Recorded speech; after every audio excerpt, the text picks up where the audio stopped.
The front door exploded inward at 6:17 in the morning, and my father was still holding a coffee mug when 4 masked officers stormed into the house. My mother screamed, my father dropped the mug, ceramic shattered across the kitchen floor. Then someone shouted, "Down! Down! Down!" and an armored officer shoved my 74-year-old father against the counter so hard that his shoulder struck the cabinet. My mother, Eleanor Hayes, was 71, recovering from knee surgery, and she could barely stand without her cane. Yet the SWAT team treated her like a dangerous suspect. I was 300 miles away when it happened. I was sitting in a dark conference room at a military facility, reading an intelligence brief, when my secure phone vibrated once. The message contained only 6 words. "Your parents have been raided." I read it twice. Then my former operations officer, Captain Daniel Reeves, looked across the table and saw my face change. "What happened?" he asked. I didn't answer immediately. My father, Robert Hayes, had spent 40 years teaching high school history. My mother had volunteered at the county library for decades. Neither had ever been arrested, neither owned a weapon, neither had ever been involved in anything remotely criminal. Yet according to the preliminary message, their house had just been hit by a tactical team searching for illegal weapons and stolen property. The problem was that nobody had called me before the raid.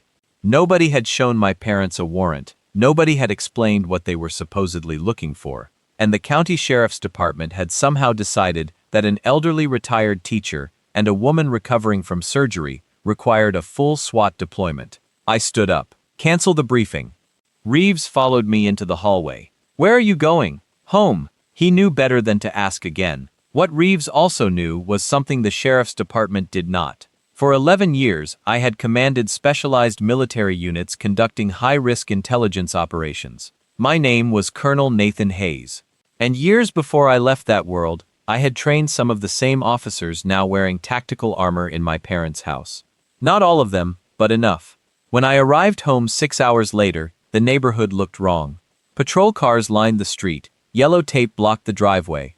My mother was sitting in an ambulance, wrapped in a gray blanket. My father stood beside her with one arm immobilized. When he saw me, he didn't say hello. He simply looked at me and whispered, "They were looking for something that wasn't here."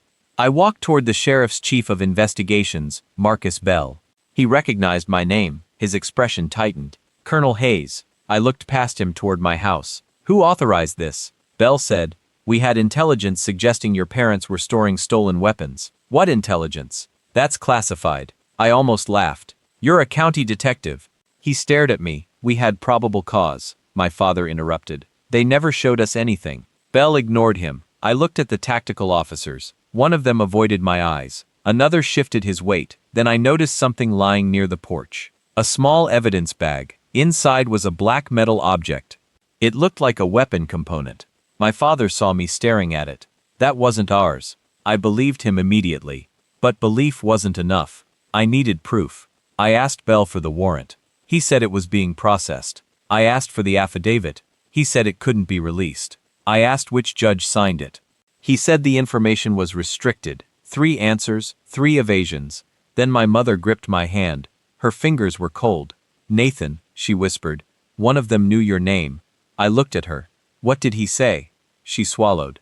"He said, 'Let's see if the colonel comes home.'" The street suddenly felt colder. Someone had known I would react. Someone had wanted me to come home. But why?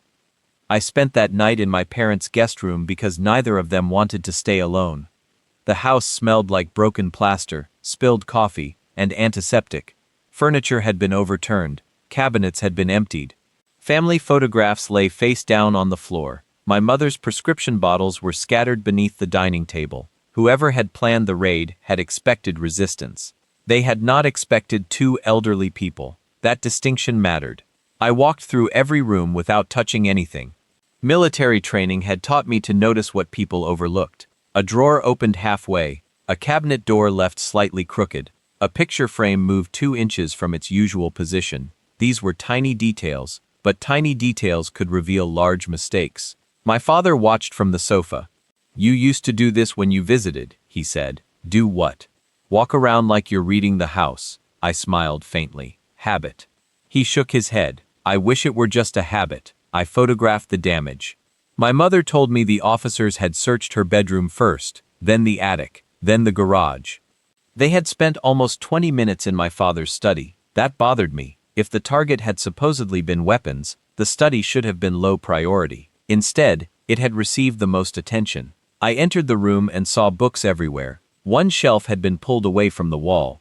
My father kept old newspapers and historical documents there, nothing valuable, nothing illegal, but one drawer stood open. Inside had been several handwritten letters from former students. They were gone. I asked my father about them. Why would they take those? He shook his head. I don't know. Then I noticed a rectangular clean patch on the dust beneath the desk. Something had been sitting there recently. Something about the size of a small document box. Dad, what was here? He frowned. An old military box. I froze. Military? Your grandfather's. I kept some of his things in it. Where is it now? The officers took it. My father looked embarrassed. It didn't contain anything dangerous, just old photographs and papers. I asked whether he had ever shown the box to anyone. He thought for a moment. A man came by last week. Who? He said he was from the county assessor's office. I turned around. What did he want? He asked about the property boundary. My mother suddenly spoke from the hallway. That wasn't an assessor. I looked at her. She said the man had worn no county identification. He had asked unusually specific questions about my father, my military career, and whether I still visited regularly. That changed the entire picture. The raid might not have been about weapons. The supposed evidence might have been planted to justify entry into the house, and the man who visited before the raid might have been checking whether something was still there. I called Captain Reeves. I need a favor. He listened while I explained. Then he said, Nathan, this sounds deliberate. It is. What are you going to do? Document everything. Reeves paused. Good. That answer mattered. I wasn't going to storm the sheriff's office. I wasn't going to threaten anyone. I wasn't going to become the story they wanted me to become. I was going to make their own records contradict them. The next morning, I contacted attorney Sarah Whitmore, a former federal prosecutor who specialized in civil rights cases. She arrived with 2 investigators and immediately began preserving evidence. We requested the warrant, body camera footage, dispatch recordings, property inventory, officer rosters, and evidence logs. The sheriff's department delayed every request. That was the first mistake. Their second mistake was assuming I didn't understand how records worked. Their third mistake was leaving one officer's body camera running after the raid was supposedly over. On that recording, a voice could be heard saying, "Did we get the box?" Another voice answered, "Yes." Then someone asked, "What about the colonel?" The first voice said, "He'll come looking." I replayed those 8 seconds 3 times. Sarah looked at me. Now we know this wasn't random. I nodded. But we still didn't know who had ordered it. And then my father remembered something he hadn't told me yet. My father found the memory the following afternoon. He was sitting at the kitchen table, his injured shoulder supported by a sling, when he suddenly looked up. "Nathan, I remember the box." I turned toward him. "What about it?" He said the man who had visited the house before the raid had asked about an old photograph inside it. A photograph of me during my military service. My father had shown him the picture because he thought the visitor was genuinely interested in local history. The man had studied it for several seconds and asked whether I still had access to military intelligence systems. My father had laughed. I told him I had no idea what my son does anymore. The man had smiled and left. That conversation now sounded completely different. Someone had been trying to determine whether I still possessed information or influence that could interfere with them. Sarah requested records on the visitor. The county assessor's office had no employee matching his description. We checked contractor logs. Nothing. Then Reeves found something. The vehicle seen outside my parents' house belonged to a private security company called Sentinel Ridge. The company had contracts with the county sheriff's department. Its owner was a former SWAT lieutenant named Grant Mercer. Mercer had resigned 2 years earlier after an internal complaint involving evidence handling. The complaint had disappeared. Sarah looked through the documents. Why would a private security company care about your parents? I didn't know. We started digging into Mercer. His company had recently received contracts for courthouse security, evidence transportation, and electronic surveillance. That gave him access to police facilities without being a sworn officer. More importantly, Sentinel Ridge had recently lost a federal contract. The company had appealed the decision. The appeal had been denied after an intelligence review found discrepancies in its background documentation. I had never seen the file, but Reeves recognized the contracting office. That review came through my old department, he said. Someone at Sentinel Ridge may believe you were involved. I shook my head. I wasn't. They may not know that. That was the problem. People who operate from assumptions can become dangerous when money and reputation are involved. But we still needed evidence connecting Mercer to the raid. Sarah filed emergency motions, demanding preservation of digital records. The sheriff's department claimed the warrant had been generated through an automated system. That sounded ordinary, until the metadata showed the document had been edited manually 3 times. The edits occurred before the warrant was submitted to the judge. The final version contained language about military-grade equipment that hadn't appeared in the original draft. Sarah asked the court to review the revision history. The judge agreed. The original affidavit contained no reference to weapons.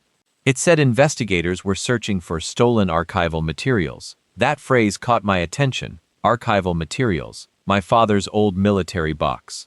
Suddenly the raid made sense in a different way. Someone wanted the box. The weapons allegation had simply created urgency. We learned that a private collector had recently offered a large sum for historical military documents from a Cold War intelligence program. My grandfather had served in that era. The box might have contained photographs, letters, or records that were valuable to collectors. But why would someone risk a SWAT raid for old papers? Then my father remembered the missing letters. One had been written by a former military intelligence officer decades earlier. It mentioned a classified operation and a name that had recently appeared in a federal investigation. That name was Grant Mercer. I stared at my father. How did you get that letter? He said my grandfather had received it years ago. I never read the whole thing. Sarah asked where the other copies were. My father shook his head. There was only one. The room went silent. Then my phone rang. It was Captain Reeves. Nathan, he said, we found a connection between Mercer and an old case involving your grandfather. I sat down. What kind of connection? Reeves answered. The kind that explains why someone wanted that box badly enough to send a SWAT team. I looked at Sarah. She already understood. The raid wasn't about my parents. They were the doorway to something much older. The old case had been closed decades earlier, but its records had recently been accessed. Reeves traced the access logs and found something startling. A user associated with Sentinel Ridge had requested historical documents related to my grandfather's unit. The request had been denied. 3 days later, the request was repeated using a different account. That account belonged to a county employee. Then the trail stopped. Sarah filed another preservation request, this time covering the county's electronic systems. Within hours, the sheriff's department suddenly claimed its server had experienced a technical malfunction. That was too convenient. Sarah immediately contacted the court. A forensic specialist was appointed to preserve the data. The specialist discovered that someone had attempted to delete access logs after we requested them. The deleted records were partially recoverable. They showed repeated searches for my family's address, my military service history, and my father's property records. The searches began 3 weeks before the raid. That meant the planning had been underway for weeks. I felt the old military instinct returning. Build the timeline, identify the actors, separate assumptions from facts, find the point where their stories intersect. We mapped every known event. The first suspicious search occurred on May 3. The fake assessor visited May 7th. The warrant application appeared May 10th. The SWAT raid occurred May 12th. The private security vehicle disappeared from the neighborhood at 8:43 that morning, and the evidence bag containing the alleged weapon component was logged at 9:11. But the officer who supposedly found it had not entered the room until 9:18, according to his body camera. The evidence had existed before the discovery. It had been planted. Sarah's investigator compared the body camera timestamps with the property inventory. The discrepancy was undeniable. The officer's report claimed he discovered the object beneath a cabinet. The video showed the cabinet being opened only after another officer had already removed something from inside. We now had evidence of manipulation. But the bigger question remained, what were they really after? My father finally remembered the name on the old letter. It was Colonel Samuel Vance. Vance had worked with my grandfather during a classified Cold War intelligence operation involving intercepted communications. The operation had exposed an illegal private network selling sensitive information. The investigation had been shut down before it reached court. Several names disappeared from the final report. One of those names was connected to a family that later founded Sentinel Ridge. Grant Mercer wasn't simply a former SWAT lieutenant, he was the grandson of someone who had been named in that old investigation. Suddenly, the obsession with the box made sense. If the letter contained evidence connecting Mercer's family to the old network, its existence could damage his company and destroy several lucrative contracts. But there was still a missing piece. Why involve the sheriff's department? Sarah found it in a payment record. Sentinel Ridge had transferred money to a consulting firm owned by Deputy Chief Aaron Cole. The payment was labeled training services, but the company had never provided training. The same consulting firm had received additional payments from a county contractor. We followed the money until it reached a bank account controlled by a relative of Sheriff Thomas Grady. The sheriff was now part of the picture. I sat in the conference room staring at the financial map. My parents had been used as bait. The raid had been designed to seize the box. The weapons allegation had been fabricated, and several officials had financial reasons to cooperate. But we still had one problem. We needed to prove who ordered the raid. Then Sarah received an anonymous envelope. Inside was a handwritten note and a photograph. The note said, "Look at the man behind the sheriff." The photograph showed the raid team standing outside my parents' house. In the background, partially hidden behind a patrol vehicle, stood Grant Mercer. He wasn't wearing a tactical uniform. He was holding a radio, and he was smiling. The photograph changed the investigation. Mercer had claimed he wasn't present during the raid. His company had claimed he was working at a courthouse 2 counties away. The photograph contradicted both statements. Sarah submitted it to the court and requested an independent inquiry. The sheriff's department responded aggressively. They accused us of manipulating evidence. They called the photograph unreliable. They suggested my military background made me paranoid. That argument might have worked against someone else. It didn't work against the court because we had the original file, the metadata, and the photographer's testimony. The photographer was a local journalist named Daniel Ortiz. He had been covering a separate traffic accident when he saw the SWAT convoy. He took photographs because the deployment seemed unusual. He didn't know Mercer was in the background until Sarah showed him the image. Daniel agreed to testify. Then another officer contacted us anonymously. His name was Sergeant Luis Bennett. He had been part of the raid team. Bennett said he had questioned the warrant before entering the house. He was told the target was high priority and that command wanted the operation completed before I could arrive. That sentence mattered. They had planned around my response. Bennett also said the evidence bag had been handed to him before the team entered the study. "Who handed it to you?" Sarah asked. Bennett named Deputy Chief Cole. Cole had told him, "Place this where the colonel's father keeps his records." Bennett refused to lie in his report, but another officer wrote the report for him. That was the first direct testimony connecting command to the planted evidence. Bennett provided text messages from the morning of the raid. One message from Cole said, "The box is the priority." Another said, "Don't let Hayes interfere." The messages were authentic. The investigation moved quickly after that. The state attorney general opened a special inquiry. Federal investigators joined because the original documents might involve protected historical intelligence material. Mercer was questioned. He denied everything. Grady denied knowing about the operation. Cole claimed the text messages had been misunderstood, but the more they talked, the more their stories contradicted each other. Then investigators found security footage from the sheriff's evidence facility. It showed Mercer arriving with the seized box. He entered a restricted room. 22 minutes later, he left without it. The box was never logged into the official evidence system. That was the smoking gun. The supposed search warrant had authorized seizure of stolen property, but the box itself had never been recorded. It had simply disappeared. My father was furious when he learned about it. "That box belonged to your grandfather," I told him. "We'll get it back." He looked at me. "And if they destroy it?" I answered. "Then we prove they had it." That was the principle I kept returning to. Evidence did not need to survive for the truth to survive. We had witnesses, records, cameras, financial transactions, messages, timelines. The case was becoming impossible to bury, but then something happened that changed the stakes again. Sheriff Grady announced he was suspending Sergeant Bennett for conduct unbecoming an officer. Bennett was the only sworn witness willing to speak publicly. The message was obvious. Stay silent. Sarah immediately filed for witness protection through the state investigation. Bennett's family was moved temporarily. That night, my father asked me whether I was afraid. I told him the truth. Yes. He nodded. Good. I looked at him. Good. He smiled sadly. Fear means you're paying attention. He had always been a history teacher. He understood that powerful people rarely surrender power quietly.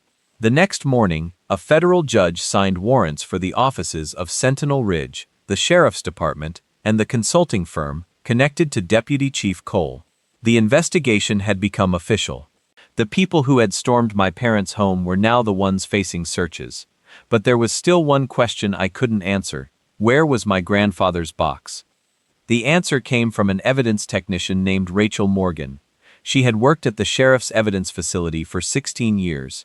She contacted investigators after hearing about the raid. Rachel said she remembered Mercer arriving with a sealed cardboard container. She recognized the box because it had an old military insignia on the lid. Mercer told her it was administrative material and instructed her not to log it. She asked why. He said the sheriff wanted it handled privately. Rachel refused. Mercer became angry. He ordered her out of the room. She left. When she returned later, the box was gone. Rachel had kept a handwritten note describing the encounter because she didn't trust the official system.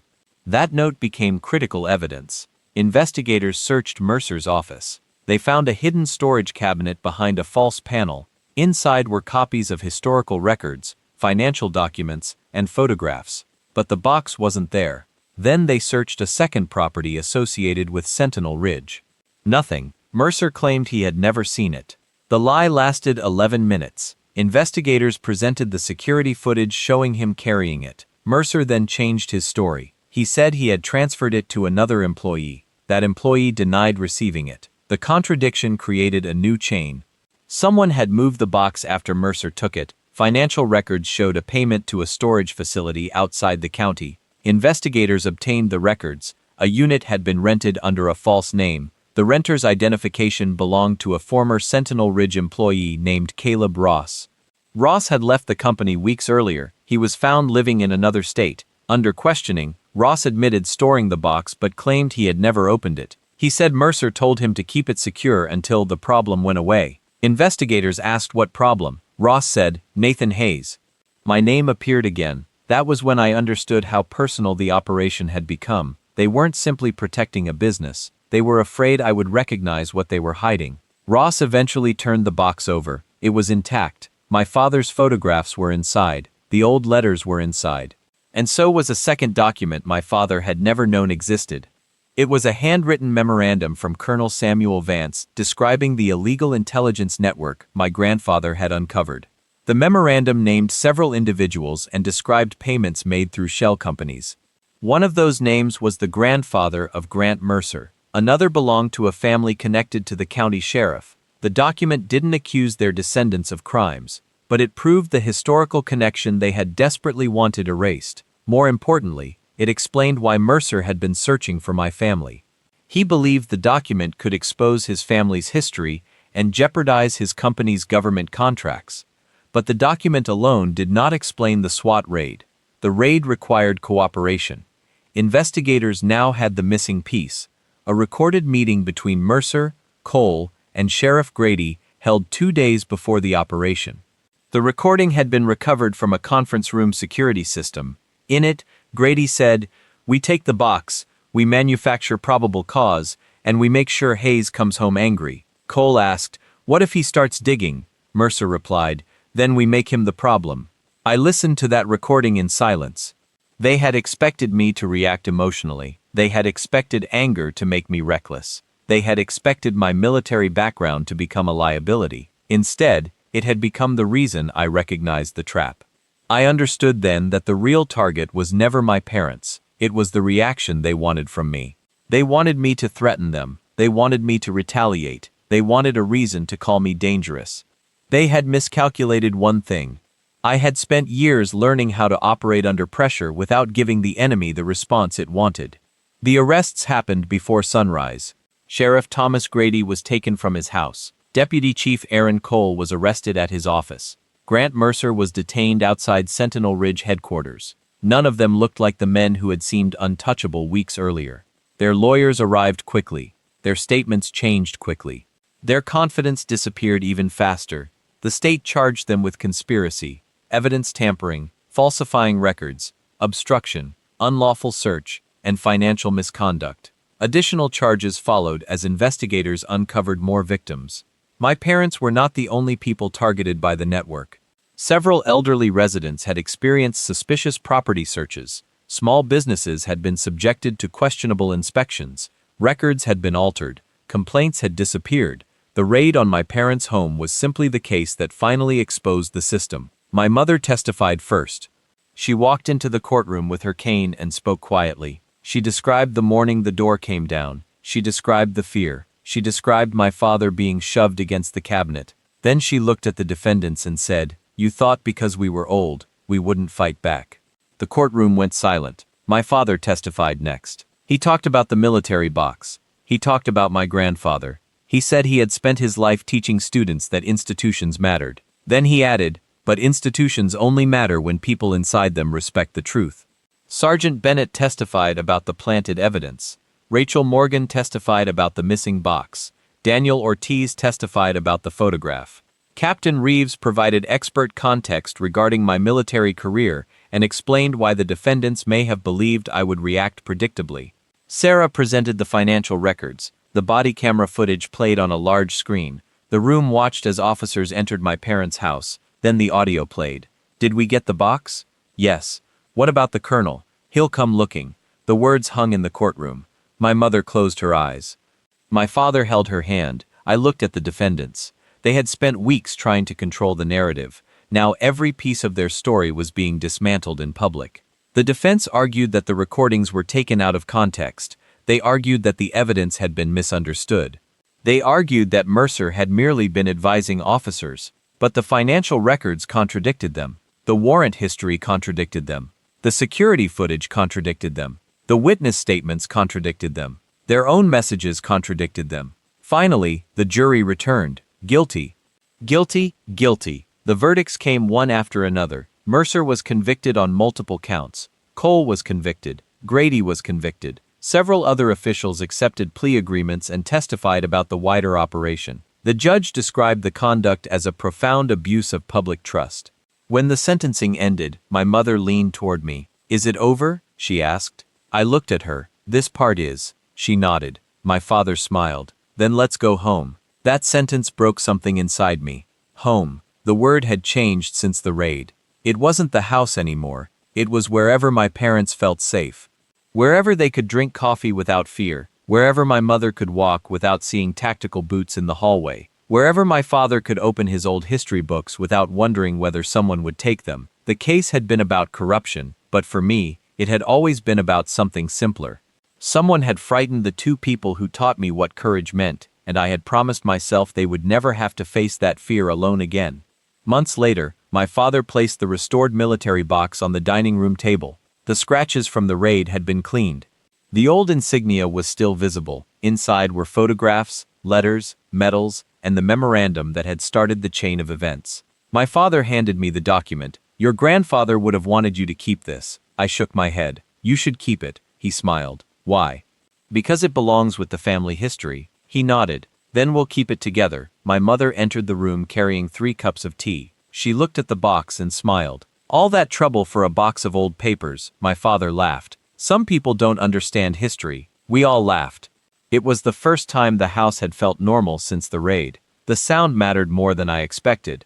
I realized that healing wasn't dramatic. There wasn't a single moment when fear disappeared. It happened through ordinary things. Coffee in the morning, my mother's garden, my father's books, a repaired cabinet, a new front door, the absence of tactical vehicles outside the house. Those details were victories. Captain Reeves visited a few weeks later. He stood in the kitchen and looked around. "Different place," he said. My father answered, "Same house." Reeves smiled. He asked me whether I regretted coming home.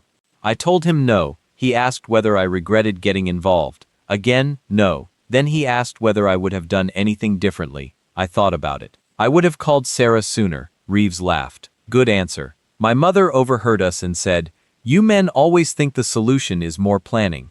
She was right. The most important thing I did wasn't tactical, it was listening. Listening to my father, listening to my mother, listening to witnesses, listening when someone said something didn't make sense. The raid had been designed to make me angry. Anger could have destroyed everything.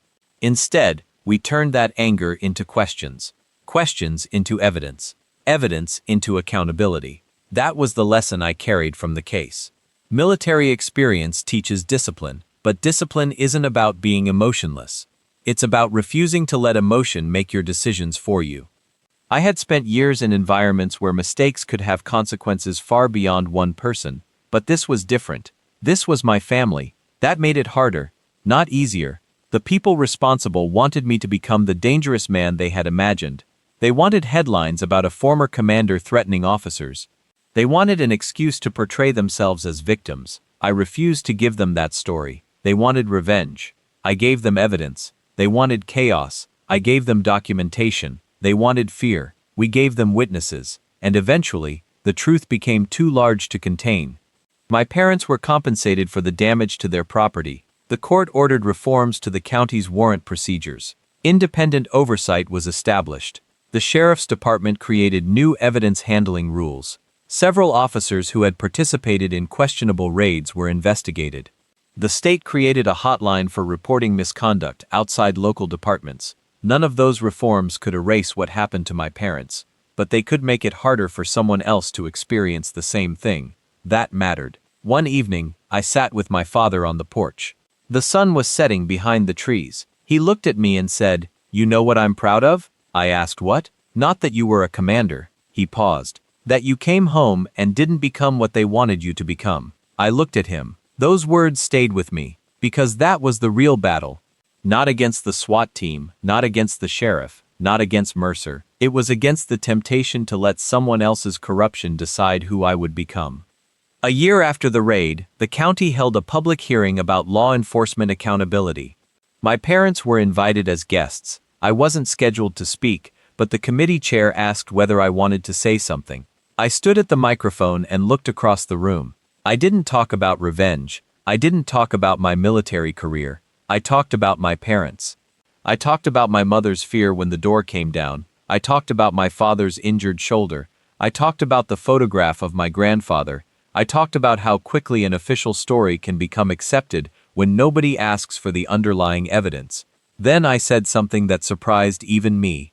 The officers who came into my parents' house were not the most powerful people in this story. They were tools. The real danger was the belief that authority doesn't need accountability. The room stayed silent. I continued. A uniform doesn't make someone evil. A badge doesn't make someone honest.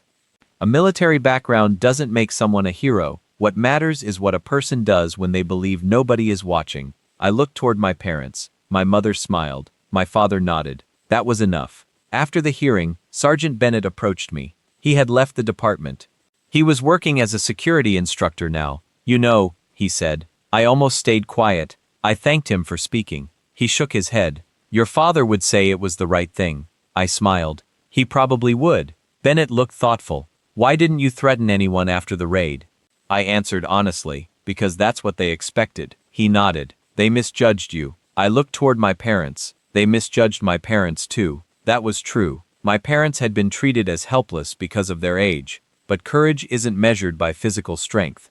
My mother had survived a terrifying raid and still walked into court. My father had endured humiliation and still testified calmly. Sarah had challenged a powerful department. Rachel had preserved evidence. Daniel had kept photographs. Bennett had spoken. Rachel Morgan had saved a note.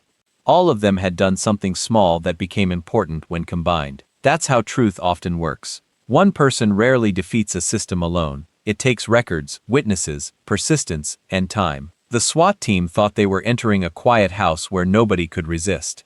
They didn't understand that my parents had spent decades building relationships with people who believed in them. They didn't understand that their son had been trained to recognize manipulation. They didn't understand that their own mistakes would leave records.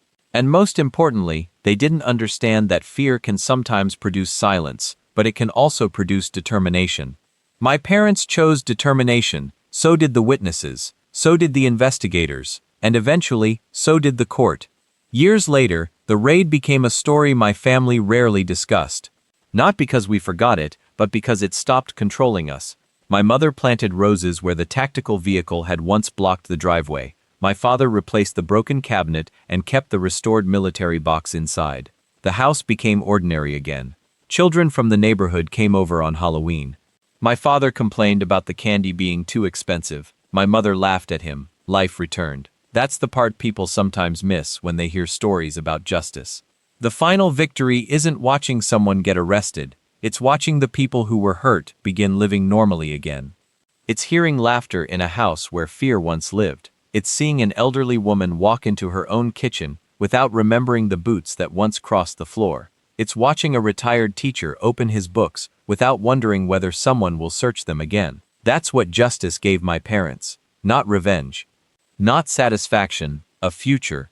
If you're listening to this story and wondering what I learned from the morning a SWAT team broke into my parents' home, the answer is simple: never confuse power with truth. The officers had armor, weapons, authority, and a warrant. My parents had none of those things. But the officers also had weaknesses. They had records, they had cameras, they had messages, they had witnesses, and they had assumptions. They assumed my parents were powerless. They assumed I would become reckless. They assumed everyone would believe their report. They assumed the evidence would disappear. They were wrong about every one of those things. The most important decision I made was not to fight them on their terms. I didn't threaten the sheriff. I didn't break into their offices. I didn't hunt down the people responsible. I built a record. I let attorneys and investigators do their jobs. I let the evidence speak. That isn't weakness. Sometimes restraint requires more strength than retaliation. My parents taught me that long before I wore a uniform. My father taught history because he believed people needed to understand what happened before they could decide what should happen next. My mother spent decades helping people in the library because she believed information belonged to everyone. In the end, their values became the tools that defeated the people who tried to frighten them. The box was recovered. The planted evidence was exposed. The officers responsible were held accountable. The corrupt officials lost their positions. The financial network was dismantled. My parents came home. And I learned that the hardest battle isn't always against the person standing across from you. Sometimes it's against the part of yourself that wants immediate revenge. Anger is powerful. It can make you feel alive when grief is crushing you. It can make action seem easier than patience. But anger is also predictable. People who manipulate others often depend on predictable reactions. They wanted me to become angry because angry people make mistakes.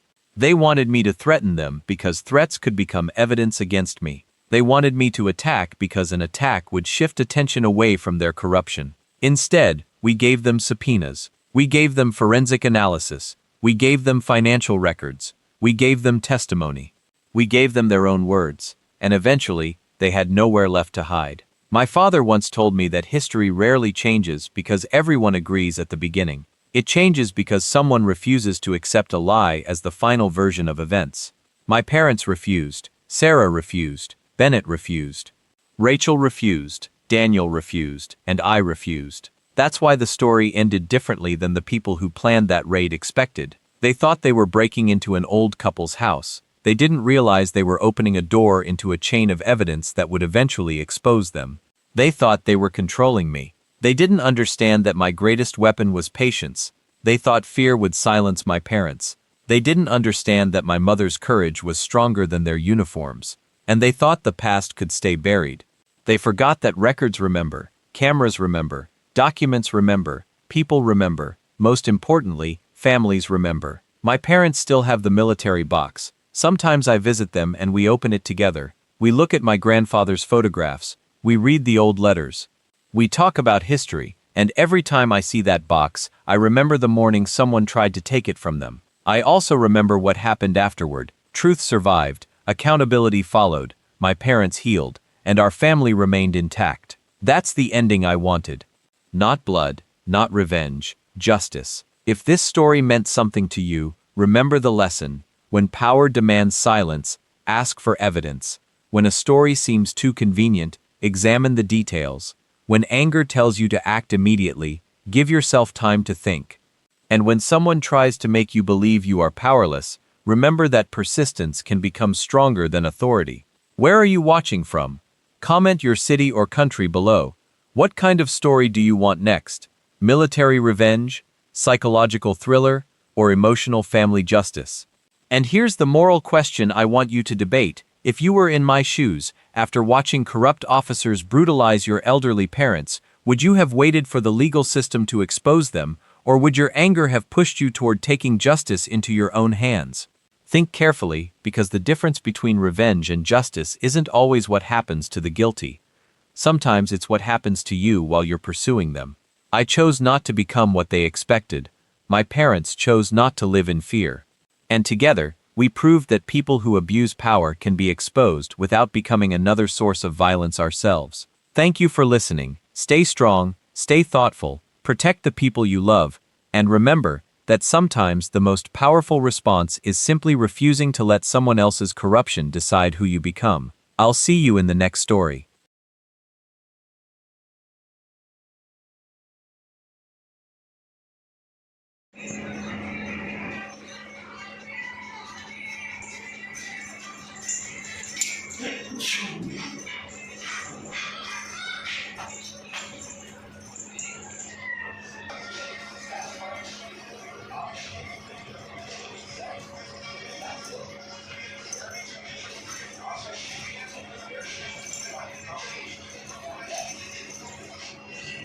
Tokyo.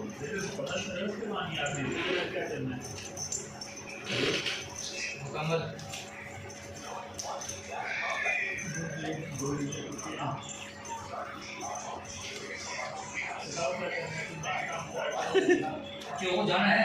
हाँ जाना नहीं है। Madam को नहीं रहेगा। Madam को बुला देंगे। मैडम को बुला देंगे। तू इसके साथ देगा। तुम नहीं जाना है रे। तेरे दिन ना तेरे नहीं लगेगा।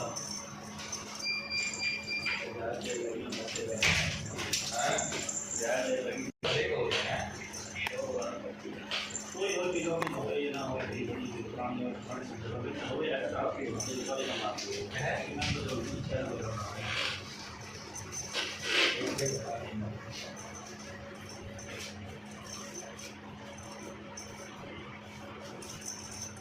कंटेंट मतलब टोक्यो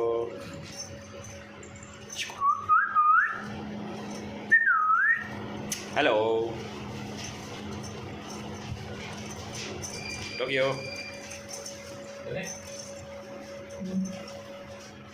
कहाँ है